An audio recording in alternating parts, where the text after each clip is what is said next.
الوحدة بتقتلني ولا حد بيسألني انت عامل ايه. مجروح من جرحك، تعبان من تعبك، وحبايبك نسينك ازيك يا عنون، عاملة ايه؟ ازيك يا استاذه منال؟ ازيك وايه ده؟ انت خانفه يا استاذه منال ولا ايه؟ عندي برد بقى وايه وهتلاقيني ايه. كل شويه يا بقول استاذه مين منال. مين مين به وكلام من ده بقى. كورونا، برد، لا لا لا لا لا لا لا لا. ما في. العين صابتني ورب العرش نجاني. اعمل ايه يا استاذه منال؟ بتبيعي ايه النهارده؟ احنا بنتكلم النهاردة فضلة خيرك عن الوحدة.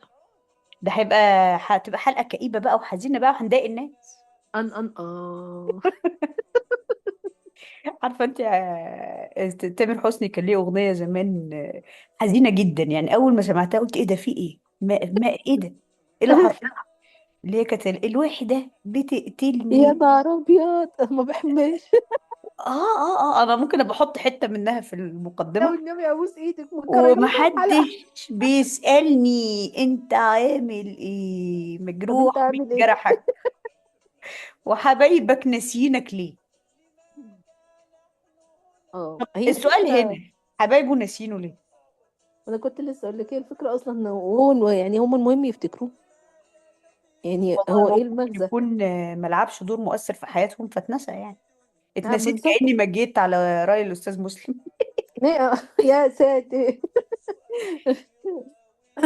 لا، هي الموضوع ده انا ساعات كتيره بقعد افكر، مهم. بحس ان انا شبح الوحده كفكره بيطاردني.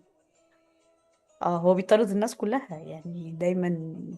الناس تقول لك انا مش عايزه اموت لوحدي، انا عايز زوجه واولاد، ولو عنده زوجه عايز اولاد، ولو عنده ولاد عايز ولاد كتير، فاهمه؟ لا، هو بصي، هو تحس ان احنا ايه، حافظين مش فاهمين، احنا طالعين على على مجتمع احنا على طول بنقول كده، بغض هو مش النظر احنا حكايه عايزين ده. حفظ لا، على احنا قد بغض النظر عايزينه ولا لا، احنا هو ده اللي احنا عارفينه. هو مش حفظ على قد ما الانسان كائن اجتماعي. يعني لو تفتكري في اول كتاب انثروبيولوجي او دراسات اجتماعيه هيقول لك الانسان كائن اجتماعي. ما هو احنا ما اختلفناش، اه. بس احنا رابطين آه، الزوجة والأولاد، هما ايه الحاجة اللي ايه هت هتمحي من عندي فكرة الوحدة. طب انت ايه اللي يمحي من عندك فكره الوحده يا استاذه منال؟ والله بصي، اتنين تلاتة، مهم. يبقى في منهم كده ايه ود وبتاع. يعني انت لو انت كنت قريبة، مهم. وزودي عليهم حد كمان مثلا، هتبقى مهم. كده الدنيا اتعشت كده، جبرت خلاص. جبرت بقى، وكل ويك اند نتقابل. بس خلاص نفتح كده. التلفزيون ولا نعمل اي حاجه وخلاص. ما انا بالنسبه لي هيبقى تمام التمام. هي الفكره كلها، ان اعتقد مع الغربه، مم. الهيكس ده، يعني ايه كانك ايه ضعفتيه 10 مرات. هي الغربه طبعا يعني قد تكون اول حاجه سيئه في الغربه او المغترب بيحس بيها هي الوحده. امم. حتى لو هو مغترب ومعاه اتنين تلاتة اصحابه، بيحس ان لا، سبحان الله، بيكتشف ان القعدة اللي كانت امه وخالته بيقعدوها مع بعض في الريسبشن دي كانت احلى حاجة في يومه. بيكتشف ان الشوية اللي عمته بتزورهم بالعيال او مش عارفة ايه، ان الزيارات العائلية والاعياد والزحمة دي قد ما كانش عارف قيمتها غير لما بعد عنها. اه. آه، عشان ده كده حقيقي. الوحدة دي بتزيد جدا في العيد وفي رمضان وفي المناسبات السعيدة. ده بتبقى سواد، مش بتزيد، بتبقى سواد. انا اه خصوصا يعني بقى كمان، عشان انا لوحدي خالص. يعني انت قولي ايه، انت لما روحتي غربه كان معاكي اخواتك، فاهمه؟ ده حقيقي. انا بقى عشان انا لوحدي خالص، فالموضوع ده بيبقى مأساة، بيبقى عياط بقى، بيقلب معايا بعياط خالص. ومش عشان يعني هو مش عشان حدث في حد ذاته، على قد ما هو يعني اللي هي ايه، مظاهر البهجة البسيطة، مش عارفة تستمتعي بيها. اه ده حقيقي، بس برضو يعني انا عشت لوحدي فتره طويله، لان انت عارفه انا كنت في مصر، كان نص اهلي في امريكا ونصهم في السعوديه، فانا كنت قاعده لوحدي فتره طويله، كذا سنه كنت عايشه فيهم لوحدي. بس ما اقدرش انكر ان الوحده ليها مميزات ايجابيه. احنا دايما بنتكلم عن الوحده على اساس ان هي حاجه قاسية جدا، وهي قاسية طبعا ومتوحشة، بس بننسى ان هي ليها حاجات إيجابية. يعني أنا مدينة للسنين اللي أنا عشتها لوحدي ديت في حاجات كتيرة جدا في شخصيتي وفي طريقة حياتي كلها، لأن لولا ان انا اختليت بنفسي ما كنتش قدرت اتواصل مع نفسي. اه بس خلينا برضو نوضح حتة. انت لما كنت عايشة على لوحدك رأي الأستاذة ياسمين صبري أنا بتكلم مع ذاتي وبكلم نفسي، برفع التليفون كده وأتكلم نفسي عشان مش عشان حاجة، عشان مفيش حد تاني أكلمه.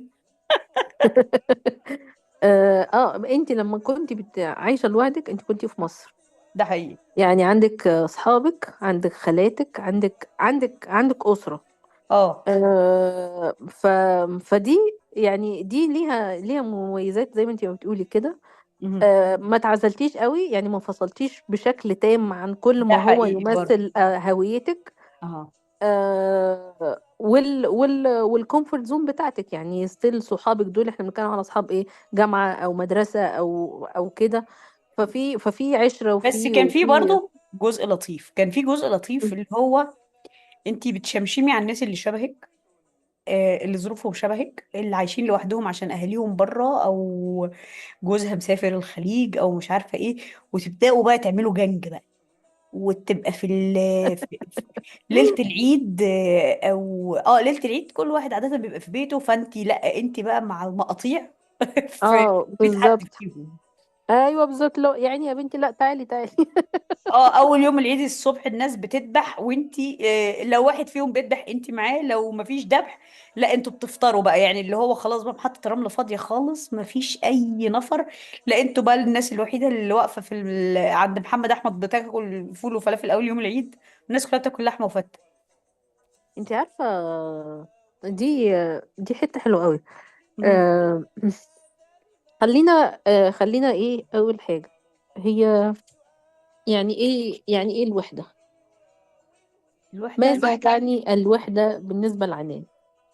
اه الوحدة ان انا ابقى، هو طبعا الإنسان بيحب إن يبقى في حد في حياته، سواء سواء أسرة أو شريك حياة، يعني حتى أو إن أنا ببقى مبسوطة وأنا مرتبطة، أو أنا مخطوبة، أو أنا متجوزة.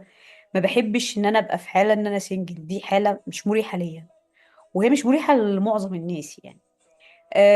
فعايزه حد كل شويه، مع ان انا مش تعبانه ولا اي حاجه بس عايزه كل حد شويه يقول لي انت كويسه، انت عامله ايه النهارده، فانا والله اقول له والله ده انا كان عندي صداع، اللي هو خدت له حبتين من دول، فيا الف سلام عليكي، طب نامي كويس، طب اتغطي كويس، طب الحاجات الصغيره دي احنا بنحتاجها. اه ال- يعني الوحدة، يعني في هذا الكونتكست، هي كانت تعني لك اكتر ان ايه، فقدان شريك الحياة مثلا. فقدان شريك الحياه، وفقدان برضو ان انت مثلا بتبقي راجعه من الشغل تعبانه جدا جدا، انت مش قادره تقفي تعملي اكل، مش قادرة توضبي البيت، عايزة حد يساعدك في حياتك يعني برضو. يعني مم. لما انت ترجعي تعبانة وانت لوحدك بطولك، عادة انت بتكسلي تاكلي، مم. عادة انت أيوة. اخرك كده تفتحي التلاجة تشوفي ايه اللي جاهز تاكليه وتخشي تنامي. ده لو اللي في انا بعمله. حد تاني لو في حد اه. تاني معاكي، حتى لو ضيف، مم. لان انا شايفة ان كل حاجة بنعملها بشكل جماعي بتكتسب قيمة اكبر بكتير من اللي احنا بنعملها لوحدنا. حتى انت تعرفي انا في اسكندريه كان عندي نادي كتاب، لما بقرا كتاب لوحدي ده كوم، وان انا اقراه مع المجموعه بتاعت نادي الكتاب كوم تاني خالص، بقراه بشكل مختلف وبتركيز مختلف، لان ده حاجه هاخدها ونقعد نتكلم فيها مع اصحابي، ولما بقابلهم وكل واحد يقول رايه، فانتي اكنك قريتي الكتاب 5 6 مرات عشان انتي سمعتي كذا وجهة نظر تانية. حتى في الجيم، احنا دلوقتي اليوتيوب مليان تمارين رياضية كده فرداني. انت مش محتاجة تروحي الجيم، محدش محتاج يروح الجيم، انت محتاجة بس تشيلي الترابيزة اللي في النص اللي عندك ديت، تحطيها على جنب، وتفتحي لك اي فيديو ولا اي ريل لاي مدرب على التيك توك او الفيسبوك وتشتغلي وراه، هتبقي مية مية. لكن انت مش قادرة تعملي ده. احنا بنحب نروح الجيم، وبتحبي اكتر واكتر تبقي في كلاس فيتنس او في كلاس ايروبكس او في كلاس اي حاجة، عشان انت لوحدك اخرك 20 25 دقيقة. انت في الجيم ساعة، انت في اه. كلاس ايروبكس لا، انت ممكن ساعة ونص ساعتين مرتاح قوي. اي حاجة بتتعمل بشكل جماعي بما اه. فيهم الاكل والشرب والسهر والكلام ده، اي حاجة بتتعمل بشكل جماعي بيبقى لها طعم مختلف تماما على ان انت تعمليها بشكل فردي. اوكي. احنا لما طيب. بنتقابل في رمضان او في العيد احنا بناكل بكميات احنا مش بناكلها في العادي، مش ده العادي بتاعي. هي فعلا لما بتاكل ده حقيقي فعلا. لما بتاكل القعده بتبقى حلوه، تخلصي الغدا تلاقيكي دخلت في اللب، دخلت في السوداني. لما بتاكل، لكن انت وانت قاعده لوحدك انت بتكسلي تعملي اساسيات الحياه. مفيش موتيفيشن، مفيش حافز او شيء يخليكي تقولي ايه، انا هقوم اطبخ، انا اه. هقوم انظف البيت واسويه وارتب شعري واعمل مش عارفه. مفيش حاجه تعملي كده لمين انت قاعده لوحدك؟ اه. انت عارفة انا يعني اول مظاهر الوحدة اللي انا عرفتها في حياتي كنت انا صغيرة. احنا عايشين في اسكندرية، واهلي كلهم عايشين في القاهرة، اللي هم الخلان والعمام وكده. اها. ف...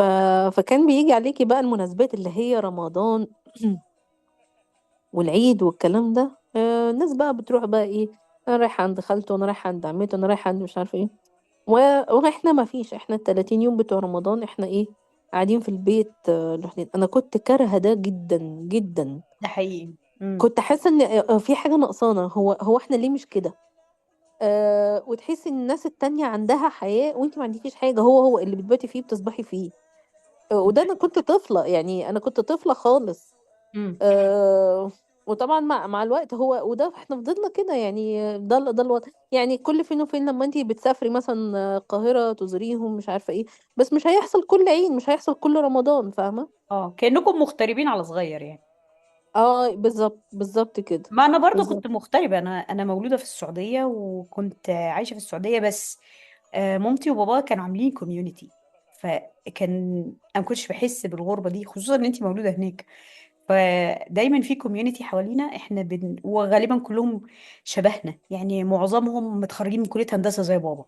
معظمهم مراتاتهم ما بيشتغلوش زي ماما. شبهنا لان الانسان بيحب اه. اللي شبهه. وكلنا بنحب ان احنا نطلع الجنينة في الويك اند، نطلع البر او الصحراء في الويك اند في الشتاء. فكان ما كنتش بحس بموضوع الغربة ده. يعني انا بالعكس، انا حصل معايا الموضوع بالعكس، ان انا لما رجعت مصر بدأت احس بالغربة، لان طبعا. مش ده الجو اللي انا متعودة عليه، مش فين الناس اللي انا اعرفها. انا مضطرة مم. من اول وجديد اعيد ان انا اعرف ناس وان انا اعمل كذا. وزي ما انتي بتقولي يجي رمضان، يعني هو طبعا رمضان في مصر حلو جدا جدا بقى، وتروحي لخالتك وعمتك والكلام ده. وباي ذا واي رمضان في السعودية حلو جدا جدا. مم. صلاة التراويح في السعودية يعني صلاة التراويح في حتت كتيرة جدا، بس في السعودية بتبقى حاجة تانية خالص. اه. آه، اه. هنا في أمريكا أو في أوروبا برضو في الأجازات الرسمية، في الثانكس جيفن أو في الكريسماس، م- الناس بتعمل نفس اللي الناس بتعمله، كلهم بيسافروا لبعض. يعني انت عارفة التذاكر في العادي بتبقى ايه؟ مثلا انا ممكن اروح من نورث كارولاينا لدالاس، اخويا في تكساس، والله ب20 دولار، ب30 دولار. خلي بقى مم. الكريسماس يجي لو لقيتي واحدة ب300 دولار تبقى بالظبط. عظمة قوي. لان بالظبط. الناس كلها بتسافر لاهاليها عشان دي مناسبة واجازة سعيدة. الاجازة ان هم لما بتيجي الرسمية دي معناها ان انا لازم اروح لاهلي اشوفهم. مم. مم. فطبعا الوقت ده بيبقى للمغترب او انه صعب يروح لاهله. ما انت برضو لو قاعد في اوهايو ولا في ولاية واهلك في ولاية دي حاجة، وان انت تبقى قاعد في امريكا واهلك في مصر دي حاجة تانية. اه ده بس حقيقي. برضو زي ما بقول لك كده، الناس بقى بتلم بعض، يبداوا بقى ايه الجاليه العربيه تلم بعض في السانكس جيفن، يعملوا سانكس جيفن عربي كده، يبقى فيه بط محشي فريك والحاجات ديت، وبتبقى ظريفه جدا. بس طبعا انت بيبقى جواك غصه ان انت مش في المكان ومع الناس اللي انت متعود عليهم وبتحبهم. طب يعني احنا لو حبينا نعرف الوحدة دي، يعني الوحدة دي ممكن تكون ان انت موجود في بيئة في ناس مش شبهك، هو الى حد ما. تحس الوحدة. يعني لو شبهك ومش مش بيتكلموا لغتك، ما عندهمش العادات بتاعتك، طب ممكن تحس، يعني ممكن يبقى عندك صحاب بس ما عندهمش نفس الحاجات، ممكن برضو تحس بالوحدة. ما انا هقول لك على حاجه، انا الى حد الى يعني بشكل شويه ممكن يكون مش قاسي يعني، بس بحس ان هي ساعات بتبقى اختيار. لاننا كعنان، انا كائن اجتماعي بزياده، لدرجه ان انا يعني اول ما جيت امريكا اول حاجه عملتها دخلت بقى على الجروبات بتاعه المصريين، تجمعات المصريين اللي في ميرلاند، المصريين اللي في فيرجينيا، واروح المصريين دول ما يعجبونيش اشوف مصريين تاني، طب ادوني تجمعات العرب لان وفي وقت قليل بقى عندي صديقه انا بحبها وبحب، بس لها ساعه او هي تسوق لي نص ساعه وانا نص ساعه، ونتقابل في النص ونروح نعمل حاجه. بعد كده دايره الاصدقاء كبرت. انا ما بسمحش لنفسي ان انا ابقى وحيده، خصوصا مع وجود الفيسبوك والجوجل والحاجات ديت. يعني الموضوع بقى اسهل بكتير. فممكن زمان الموضوع ده كان صعب، اكيد الموضوع دلوقتي بقى اسهل. لكن حتى لما بسافر، مش انا من النوع اللي هو بسافر او اخش بقى على الفيسبوك انا اخرب على جروب الناس اللي هنا. ايفنتات، انت مجرد وانت قاعده في مدينه ثريه زي اسكندريه، او تخش تدوري على ايفنت، وتلاقي ناس بتتقابل عشان تقرا، ناس بتتقابل عشان تغني، ناس بتتقابل عشان تحكي، ناس بتتقابل عشان كذا. فده اللي انا عملته اول ما رحت مصر. اول ما رحت مصر مخنوقه جدا مش مبسوطه. دخلت الجامعه، الناس بالنسبه لي غريبه، الناس مش شبهي. امم. واحدة واحدة بقى ليا صحاب، واحدة واحدة بدأت أخش بقى إيه، وريني الناس اللي في الإيفنتات دي بتعمل إيه، ناس بتقرا، نادي كتاب، نادي موسيقى، نادي. عملت حاجات كتيرة، رحت بقى اتعلمت عزف عشان أتعرف على ناس، رحت اتعلمت جيتار عشان أتعرف على ناس. ولا بعرف أعزف ولا بعرف أعمل، بس كنشاط اجتماعي أعرف ناس. وفعلا في خلال سنين قليلة جدا كان ليا كوميونتي في مصر، كان كوميونتي قوي جدا وصحاب بحبهم جدا. ودول خلاص، ويجي لي احساس ان انا ما اقدرش امشي واسيب مصر. كان بيجي لي احساس ان انا زي السمكه لو طلعت بره مصر اغرق. بس طبعا عشان الظروف اتغيرت والدنيا اتغيرت جيت هنا امريكا، نفس الكلام، نفس اللي عملته اول ما نزلت مصر هو نفس الكلام. وبدات انا كان دايما برضو جوايا احساس ان انا لو ارتبطت، الارتباط مجرد ان انا برتبط طبعا كنت ببقى في حاله احسن. ان انا بقى لو اتجوزت يا سلام مش هحس بالوحده بس. المفاجاه ان انا وجوزي احنا الاتنين كنا بنبقى زهقانين. لا بصي، انا اعتقد يعني انا اختلف معاكي في حته ان هو ده اختيار. اختيار. مش بالضروره ان هو يبقى اختيار. مهم. انتي ممكن تبقي موجوده في كونتكست ما فيش حد شبهك، انتي بتحاولي بس ما فيش حد شبهك. ومش كل الشخصيات شبه بعض، يعني انتي واحدة اجتماعية وكده، مش كل الناس بتعرف تانيشيت، يعني الناس، في ناس كتيرة بتبقى اللي هو واقفين، جه حد كلمهم تمام جميل، ما كلمهمش، مش هيروحوا هم يتطفلوا على الناس. فانتي ما تقدريش تقولي ان الموضوع ده اختيار يعني. يعني هو موضوع شائك وليه ابعاد كتيرة جدا، فانتي ما تقدريش تجرديها لمجرد ان انت قدرتي تعملي ده يبقى الناس كلها هتقدر تعمل طبعا ده. ممكن اكون انا بقول لاينز، بقول كده خطوط وطرق ان الواحد وهو مغترب يطلع فيه من الوحده دي. يعني ما انا بقولك، انا حتى لما اتجوزت انا وجوزي بنسافر مثلا. اما اتجوزنا احنا اتنين اتجوزنا في نورث كارولاينا، كان خلاص بعد 6 7 شهور ان احنا الاتنين زهقنا من بعض، مش لاقيين حاجة نعملها، بننزل نتمشى في نفس المماشي، نفس اللي مش عارفة ايه. بدأنا نتعرف على ناس، وتعرفنا عليهم من الكوميونتي مثلا بتاع المسجد، او من حاجات بقى بسيطة. الكمبيوتر بتاعي بايظ، فتعرفنا على ناس حبيناهم جدا وبقوا من صحابنا، لدرجة ان احنا مثلا جالنا بقى فرصة في دالاس، لا مش عايزين نسافر. لما جينا مم. هنا احنا في مرحلة ان احنا زهقانين، احنا بنزل انا وهو نلف بالعربيه مش لاقيين حاجه نعملها، عمالين نشغل اغاني، نقعد نتكلم مع بعض، في الاخر احنا محتاجين ناس. انتي طول الوقت حتى وجود شريك حياه طبعا بيخفف من قسوه الدنيا والوحده. يعني انت ما بقيتيش وحيده بشكل فج انيمور. يعني الحاجات اللي انا اتكلمتك عليها بتاعت الغدا والترتيب والموتيفيشن بقى موجود، بس احنا زهقانين، زهقانين جدا، عايزين مم. نتعرف على ناس. فبدأنا نعمل نفس اللي ايه بنعمله، بنخش بقى الايفنتات وجروبات المصريين، ونقعد نتصيد برضو، لان مش يعني مش كل الناس شبهك، بس اه ساعات برضو بالظبط. انت بتتعرفي على ناس اجانب برضو في شيء من المتعه. يعني انت لما تقعدي مع حد اجنبي، اكيد انت مجربه، انت في انجلترا، يعني انت تقعدي بقى تقولي له اصل احنا عندنا مثلا، جربي كده مع حد قولي له ده احنا عندنا بقى الناس بتاكل الفسيخ، يقول لك ايه الفسيخ ده، احنا بنعمل كذا وكذا وكذا، اتفرجي على وشه. يعني انا فاكره قبل كده ان انا لما سافرت في فيينا، وكان في المكان بتاع الكليه دوت كان في جنسيات كتيره قوي.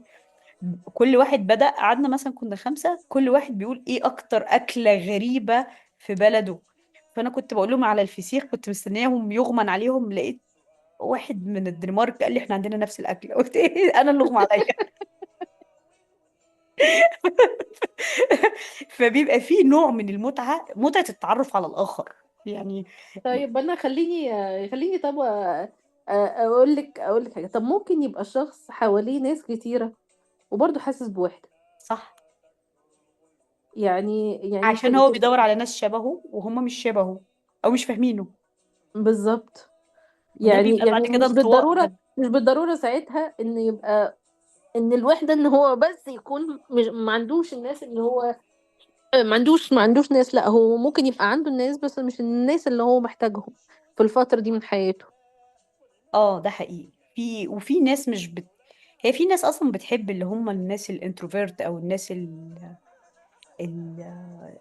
في ناس بتحب الوحده، تحب بقى ايه، قعدني على الكمبيوتر العب جيمز، وتعالى خدني كمان سنتين. هو في ما ناس لا، بس كده. الانطوائي مش بالضرورة ان هو يبقى بيحب الوحدة. هو ممكن ما يبقاش مبسوط، بس هو عنده مثلا عنده سوشيال انكزايتي مثلا، ان العدد الكبير مرة واحدة بيضايقه، بيحس ان هو لا انا مش مرتاح. اه انا ارتاح مع الوان تو وان ده بكتير اكتر من ان انا عندنا حفلة في كذا ومش عارفة ايه تحبي تيجي. لا مش هحب اجي، انا مش هبقى مبسوط لاني انا مش بعرف اعمل الكلام ده. هي في ناس يعني، انا قابلت حد من قرايبي ما يحبش الدوشه، التجمعات العائليه بالنسبه له ده تهريج. وبعدين انا اقول له ليه بتتضايق؟ يقول لي ما هو انتوا كلكم بتتكلموا في نفس واحد، والعيال بتصرخ، وبقى انت عندك عيال على مستويات بقى من 12 سنه اللي منازل بقى، العيال اللي بتحبي ديت وعيال بتدوس عليها، هو يقول لي ده كرنفال، انا استفدت ايه؟ ما انا اقعد في البيت اتفرج لي على فيلم ولا مسلسل، هبسط اكتر. ف... فهو ده الى نوعية حد تانية. دي هو نوعية تانية. في ايه. دي بقولك دي نوعية تانية. يعني في شخص الانطوائي اللي هو مش مرتاح مع الناس الكتيرة، ممكن يبقى نفسه يبقى عنده ناس كتيرة بس هو مش عارف يعمل ده ازاي، لأن ده بيضغطه وبيحسسه ان هو عليه ضغط رهيب. وفي ناس بتبقى مش عايزة دوشة، منتهى ده حقيقي، البساطة. ده يعني حقيقي أنا اه. مش قادر على الدوشة، خلاص خلصت. طب هل تعتقدي ان ده ليه علاقة بالعمر؟ هو انا كل ما بكبر في السن كل ما بحب الهدوء اكتر، بحب الدوشه وبحب التجمعات العائليه. بس زمان مثلا ايام عارفه المصايف اللي نطلع نحجز ما كلنا فيلا او شقه كبيره اسبوع واسبوعين، دي يا خرابي دي كانت الحاجه اللي انا بستناها من السنه للسنه. اه اه دلوقتي يومين حلو قوي قوي، بالظبط. التالتة بقى هبدأ اقلع الشبشب وادور ضرب في العيال. انا الدوشه الكتير والزحمه والكلام اللي انا كنت بستمتع بيه وانا صغيره، لا مش بستمتع بيه، زائد ان انا بالظبط. دايما بيبقى عندي حاجات ورايا حاجات، مم. ورايا حاجات كتير. والى حد ما بدات اقدر الوقت اللي بقعد فيه مع نفسي، الوقت اللي بقعد فيه مع نفسي. زمان تقريبا أنا يعني ما كنتش بقعد مع نفسي غير وانا مضطره بقى، ان انا مسافره مكان جديد وانا مضطره اقعد مع نفسي بقى وبتاع، واتواصل مع نفسي والاقي السكه مش سالكه، يعني لا في حاجه غلط، لا مش عايزه اتواصل مع. دلوقتي لا، انا ببقى ممتنه للوقت اللي بقعد فيه مع نفسي. وانا فاكره برضو ان انا اول ما جيت هنا بدات اقول انا كنت زهقانه ولسه مش عارفه اوصل للناس ومش عارفه ايه. بدات اقول ايه ده، طب ما انا في خمس ست مسلسلات مكسرين الدنيا بقالهم 10 سنين اصلا، وانا ما كانش عندي وقت اتفرج عليهم، اقعد اتفرج عليهم، اقرا كتب كانت على الليست بتاعتي، مش عارفه ايه، ابدا افهم حاجات كتير فايتاني. فبقعد الوقت اللي انا بقعده مع نفسي ده اشوف ايه اللي فايتني واقعد افكر مثلا انا ايه اللي مضايقني في كذا، ايه اللي انا محتاجه اعمله. فالوقت ده انا بدات اقدره اكتر. بس في نفس الوقت طبعا صعب ان الانسان يعيش لوحده، يعني انا مش بقلل من الغربة او كده، بس هي انا بحس ساعات ان السعادة قرار. انا قررت ابقى مبسوطة، انا لوحدي هبقى مبسوطة، انا مع ناس كتير انا هبقى مبسوطة، انا في بلد انا عارفة فيها الناس هبقى مبسوطة. مش الا لا قدر الله لو واحد عنده ظروف قهرية او ظروف صحية او مادية، دي حاجة طبعا بره الحسبان وكده. بس انا الوحدة طبعا سيئة جدا، بس انت ممكن تطلع منها. انت عارفة آه، الناس اللي بصي بتدخل. بصي مش يعني ايه، هي الفكرة كلها ان الواحد مش عايز يبقى judgmental، لان كل شخص ليه ظروف مختلفة. هو مش موضوع قرار بس، انت عندك حاجات كتيرة يعني بتساعد في الموضوع ده. انت تفتكري اول لما سافرتي في 2018 انت ما كنتيش مبسوطة خالص. اه ما كنتش مبسوطة. انت باختيارك البحت التام انت رجعتي. رجعت، بس انا دلوقتي بعد ما الموضوع عدى وبتاع ده كان قرار مش صح، كان المفروض لا اكمل في السفر اللي انا فيه دوت وبتاع. يعني لو رجع الزمن بيا لا انا مش هعيد الموضوع. ولما قررت نفس التجربة تاني في 2022 انا كملت. اه بالظبط، لان المعايير اتغيرت. لاني كبرت، اولا انا سني كبر. بالظبط بالظبط. بدأت اعرف اتعامل مع الوحدة. اه يعني في 2018 ده انا كان عندي حوالي 28 سنة او 29 سنة. انا مش عارفة اتعامل مع الوحدة مع اني كنت مريت بيها قبليها ب10 سنين في مصر وعديت منها. بس برضو كون ان الواحد في الجامعة دي كانت حاجة بتساعدك، اصل برضو قصة الاصدقاء والناس اللي حواليك ديت كل ما انت بتكبر في السن وتبعد بقى عن الدراسة، يعني سهل قوي ان انت تعمل اصدقاء وانت في المدرسة، سهل قوي تعملهم في الجامعة. بعد كده الموضوع بيبقى أصعب وأصعب وأصعب، وكل ما تكبر بيبقى أصعب. حتى أنت بتروح الشغل بعد كده سنك يكبر، بيبقى أنت بتبقى مدير، اللي تحتيك سنهم أصغر واهتماماتهم أصغر. فأنا الحقيقي أنا من ضمن الحاجات اللي أنا ممتنة ليها الفيسبوك. الفيسبوك أنا ممتنة ليه لأن هو بشكل ما بدأ يجمع الناس. انت عارفة حتى انا كنت لسه هقول لك الناس اللي بتلاقي نفسها على تويتر على هاشتاج من الهاشتاجات او في روم من الرومز في السوشيال ميديا خلتنا الوقت اللي انا فيه وحيدة جدا. انا مش عارفة الناس زمان كانت بتعمل ايه بصراحة، يعني الناس زمان كانت لذلك بتعمل ايه. لذلك زمان الناس في الغربة كانوا فعلا بيتبهدلوا يعني. الوضع كان بيبقى صعب جدا، والظروف قاسية يعني. اه طب أنا طبعا. عايزة أسألك عايزة أسألك سؤال. ال- الغربة يعني الوحدة اللي في الغربة علمتك إيه؟ الوحدة اللي في الغربة لا مش ما علمتنيش حاجة، هي علمتني أصلا الوحدة دلوقتي مش زي الوحدة زمان. يعني أنا والدي الله يرحمه لما كان في العراق وكان في السعودية كان عشان يتواصل مع والدته أو حد من إخواته، عارفة أنت الناس اللي تبعت شرايط وتكتب جوابات وتعمل مش عارفة إيه. دلوقتي أنت بتكد وتستني بقى شهر ولا شهرين لما حد يرد على الكاسيت بتاعك اللي أيوة على الشريط اللي أنت بعتهوله. أنت دلوقتي أنا ببقى زهقانة بشوف أي حد من صحابي في مصر كلمه، افتح فيديو بالظبط. اكلم والدتي، اقعد ساعه اتكلم مع ماما، افتح فيديو واكلم بنت خالتي، اكلم بنت عمتي، اكلم. فانا حتى ساعات بحس ان انا مثلا هكلم حد من صحابي، بروح ارتب شعري والبس كويس عشان هنتكلم فيديو. اه. انت عارفه انا ليا جروب انا وصحابي اللي في مصر، انا واتنين صحابي في مصر، غدا وفاطمه. بنتقابل كل اسبوعين، كل جمعه كل اسبوعين بنتقابل. المكالمه دي ممكن تقعد 5 ساعات. امم. ف... امم. فالوحده دلوقتي ما بقتش زي زمان. يعني حتى انت عارفه زمان الاغاني بتاعت الوحده والسفر حاليا قلت. اه. اه. طب فدلوقتي يعني انت شايفة ان الوحدة في الغربة ما علمتكيش حاجة؟ ما اتعلمتش حاجه. لا ما شاء اتعلمت ان الله. انا اعتمد على نفسي شويه بقى، طبعا انت وانت في وسط اهلك، آه، انت بقى بتتعلمي تعتمدي على نفسك، تعملي كل حاجه بقى، وتدفعي بقى فواتيرك، وتدفعي تنططي. يعني طبعا جوزي دلوقتي هو اللي بيعمل الكلام ده. بس قبله يعني كنت انا بعمل الكلام ده قشطة يعني. طيب انا اقول لك انت اتعلمتي تجربتي. ايه؟ عن الوحده في الغربه، انا اتعلمت منها كتير. يعني انا ما تحتليش الفرصه مم. زيك ان انا في مصر ابقى ايه، عايشه لوحدي واكلم من ده عشان ايه اكتشف نفسي. انا اعتقد ان اول حاجه اتعلمتها منها هنا ان انا اقدر. اه. انا كنت واخده فكره عن نفسي ان انا اضعف بكتير من ان انا اقدر اعمل ده. مم. انبهرت ان انا استحملت، ما كنتش متخيله ان انا هستحمل.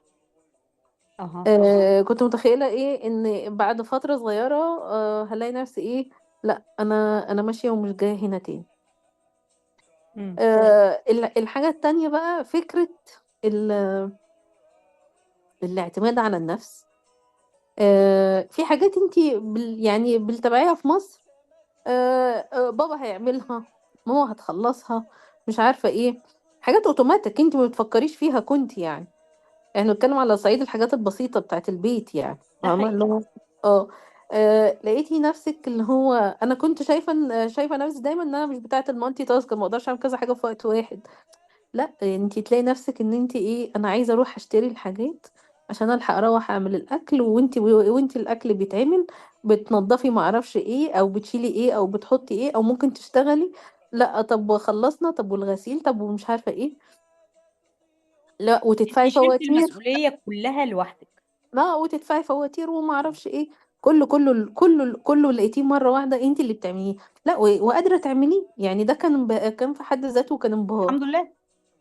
الحاجة التالتة كانت بالنسبة لي ان انا عرفت نفسي. اها. انا كنت عايشة في مصر في زحمة، وده طبيعي يعني. انت لما تبقي وسط الناس اللي انت بتحبيهم، عندك كل ما فيش وقت لنفسك خالص. ده حقيقي. اه. فانا بدأت اكتشف حاجات كتير عن نفسي. مهم. واكتشفتها بقى ايه يعني اولا هل حتى الريفليكشن بتاع انا بحب ايه وبكره ايه ما كانش عندي وقت اعمله في مصر. اه. لان قصدك اصل انت بتحبي ايه، هو ما الحياه فيش اللي فيها مساحة. دوشه، الحياه اللي اه فيها ما دوشه وزخم ديت، ما بتلاقيش وقت لنفسك خالص. بالظبط، هو ما فيش مساحة. ما اصل انتي ما بتحبيش في 10 بيحبوا، بتحبي او بتكرهي.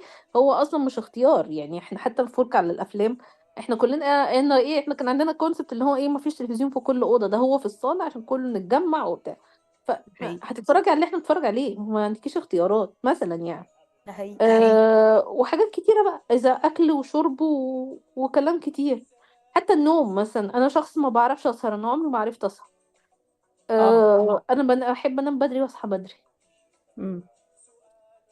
الكلام ده برضو مش متاح لك قوي هناك، برضو في دوشة وفي ناس بتتكلم وبتاع ومش عارفة ايه، فتلاقي نفسك اليوم رايح في حتة مش بتاعتك يعني. اه. فانا بدأت اليوم بيتسرق. اتصالح مع نفسي، اتصالح مع نفسي. وفجأة بلا استثناء كده، لو فجأة لقيت فيه سكوت جوه دماغك، اللي هو ايه ده، انا مش متعودة على ده. فبدأتي بقى كل ما هو من مواجع بتتقلب عليكي واحدة ورا التانية، بتتعرض لك بقى كده ايه زي شريط الكاسيت بقى ايه، متواصل بقى، عرض مستمر عرض مستمر. اللي اه. هو ايه ده، وانا ازاي انا استحملت ده، ولا وافقت على ده، ولا قبلت بده، وهكذا. اه، ده في الوحدة ولا في التجمعات؟ في الوحدة. ما هو الوحدة جزء منها برضو، يعني ما برضو التعرف على النفس ده ساعات بيقلب بأوفر سينكينج. القرارات الحمقاء بقى، انت عارفة بالظبط. القرارات الحمقاء بقى اللي هو طب ابعت للاكس اقول له ما تيجي نيجي. بعد دي بتبقى قرارات ايه، وحدة بحتة يعني وبتاع فانا بسميها قرارات الوحدة والهرمونات. دي بتبقى قرارات. انت عارفه ايه، لما تلاقي بقى واحده صاحبتك تكلمك بالليل، انا بفكر ابعت له، لا دي بقى قرار بعد الساعه 12 بالليل، ودي او تقولي هو بعت لي، لا ده قرار بقى احمق، هو الصبح هيصحى ويقول ايه اللي انا هببته ده. يا اه بنتي بالظبط. انتوا مع بعض كنتوا مفرجين الناس عليكم. دي تأثير السلبي للوحدة. واو. اه اه فدي القرارات الحمقاء نتيجة الوحدة والهرمونات ديت. احنا هنا جايين نوعي الناس منها.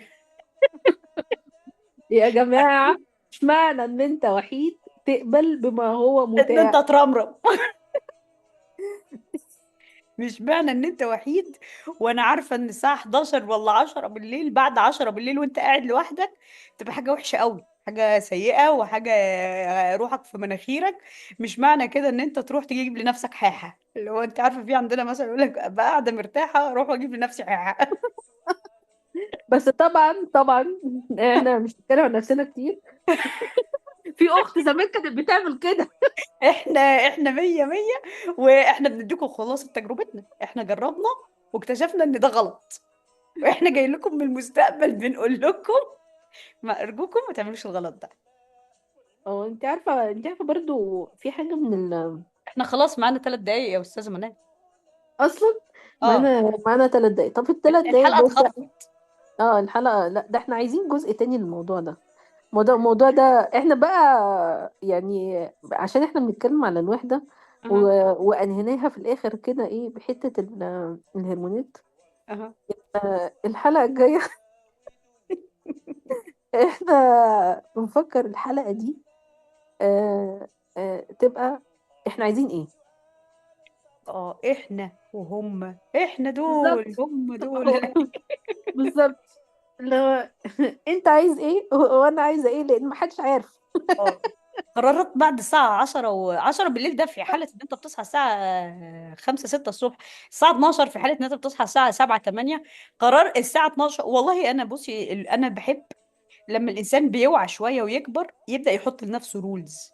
بعد الساعة 12 بالليل مفيش قرار بيتاخد. انا عندي شوية حاجات كده، ان انت ما تاخدش قرار بعد الساعة 12 بالليل وانت وانت قاعد. لوحدك. ما تاخدش قرار وانت جعان. ما تاخدش قرار. اي قرار الانسان بياخده وهو جعان بيندم عليه بعد ما بندم عليه. ياكل. ده حقيقي. وما تاخدش قرار وانت الواحده مقطعاك. دي من المحظورات في الليست بتاعتي. ولذلك نقول الوحدة فيها حاجات كويسة وفي حاجات وحشة. ده حقيقي. يعني دايما تبص على نص الكوباية المليان. انت عارفه اي ام عندها عيلين 3 لما يخشوا يناموا الساعه 9 ونص، يا شد الفيش. دي وحده محموده. وحده شد محموده الفيش على تسعى طول. اليها بقى لها 9 ساعات. اه. يعني فمش عشان دايما كده. الوحده بتبقى وحشه يعني، لا الوحده ده اعتبره بريك من المجتمع وبريك من الدوشه، والواحد يقعد يريح فيه جسمه ويريح فيه عقله. ولو الوحدة زادت عن حدها تتقلب لضدها وتبدأ بقى تعمل حركات وبتاع. ف مش وحشة يعني، أنا مش بشوف إن الوحدة وحشة بالشكل ده. والسلام عليكم ورحمة الله وبركاته. أنا ما عنديش كلام أقوله، أنت عندك كلام يا أستاذة منال؟ وانتوا شايفين ايه؟ بالظبط. ويا ريت تعملوا لنا فولو وسبسكرايب والحاجات اللي انتوا ما بتعملوهاش ده خالص، الصفحة بتنش يا جماعة. والسلام عليكم ورحمة السلام الله وبركاته. عليكم. الله يرضيكم، وأنا مع السلامة، باي باي.